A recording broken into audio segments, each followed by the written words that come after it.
This is the Simpit. I am your instructor, Sean Cole, and I want to welcome you to our first lesson on sim driving.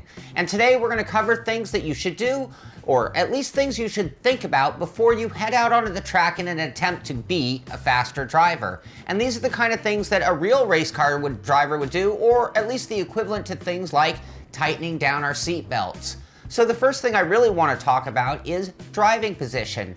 Racing is an endurance sport. Being comfortable is a huge factor when it comes to being a faster driver. It's what allows our reflexes to be quicker, it's what prevents fatigue and allows us to be sharp at the end of races. So let's focus on exactly that, our driving position. Now, the first thing I want to mention is we're not a Formula One driver. We're not being squeezed into an aerodynamic safety cocoon. We're also not NASCAR drivers being put into a tin-top automobile. We are sim racers, and we can shoot for realism, sure, but at the same time, we should focus on the overall ergonomics because that's going to allow us to be a better driver. So let's start off with our hand positions. And I have a little wheel here. And ultimately, you want to keep your hands at the 9 and 3 or maybe the 10 and 2 positions, depending on your overall comfort. And you really want to be able to move with total freedom to be able to go to about 360 degrees. There's almost no reason to go beyond that amount of lock while racing unless you're trying to maneuver in the pits or turning around from spinning out. You will need to move the wheel back and forth rapidly, accurately, and without fighting yourself while doing it. You want it far enough in front of you to do this, and you also don't want to be holding it up too high either, because when you're lifting your arms, it's putting extra fatigue on your arms, your shoulders, and your neck, and that's definitely going to wear you out over races. Now, another thing when it comes to the wheel and what we should focus on is, I admit, I have a tendency to put a death grip, white knuckle, kung fu grip on this wheel while racing, and that's not a good thing to do. There are a few things. Number one, you want to hold the wheel gently but firmly, but you want to hold it nicely so that you're not putting extra strain on your hands or your forearms, because that's two things. It's going to also lead to fatigue, or more importantly, when I am bound up, held up like this, it makes it very hard for me to be as smooth or even as quick reaction, because I am so sprung that I almost have to release to go in a direction. You want to hold the wheel nicely, firmly, and very smoothly. Another trick I like to use when it comes to the wheel, pick one spot on the track. The start-finish line is a great spot. You're on a straightaway, it's easy to remember. Use that spot and just lighten up your grip on the wheel. I mean, do it every lap. It's a way to reset the brain so that you remember not to keep doing that death grip.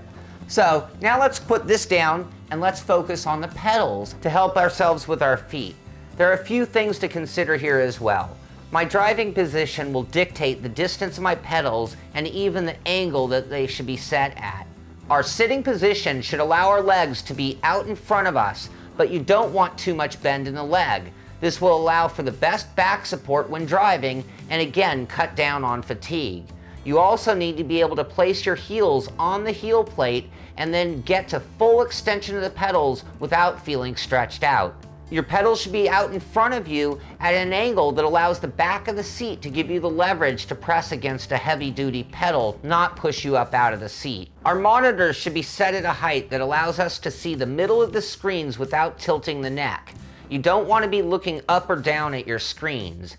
And now that we're comfortable and we're focusing on our monitors, let's talk about what we're looking at. And I'm not talking about field of view. I'm not talking about single monitors versus triple screens. I'm talking about what are we looking at on the track. Now, do you remember when you were a little kid and your baseball coach would say, just keep your eye on the ball and the bat will follow? And that's very true in racing too. Where we look is where we will go. It is important to look ahead on the road. When you are approaching a corner, you are looking forward for braking zones, and then our eye will be switching for the corner ahead and looking for the apex. And as soon as we've gotten on the path for the apex, we should already be looking up ahead towards the exit of the corner. I often find myself so focused on an apex that I'm not looking ahead. Trust your eyes and keep looking where you are going, not where you currently are. So you might have picked up on one common theme in us getting ready to head out on track. It comes down to being as comfortable as you can. If you're in a desktop, sitting in an office chair, it will be hard to do half of what I have recommended.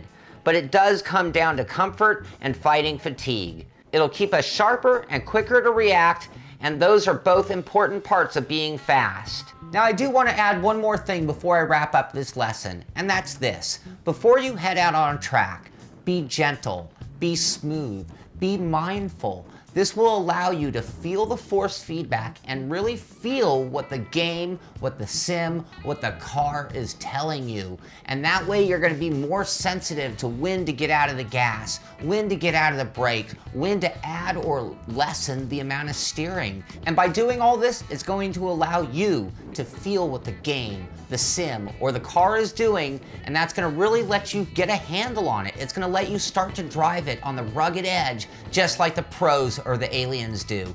So that is going to wrap it up for this lesson. This is the Simpit Driving School. I'm your instructor, Sean Cole, and I'll see you on the track.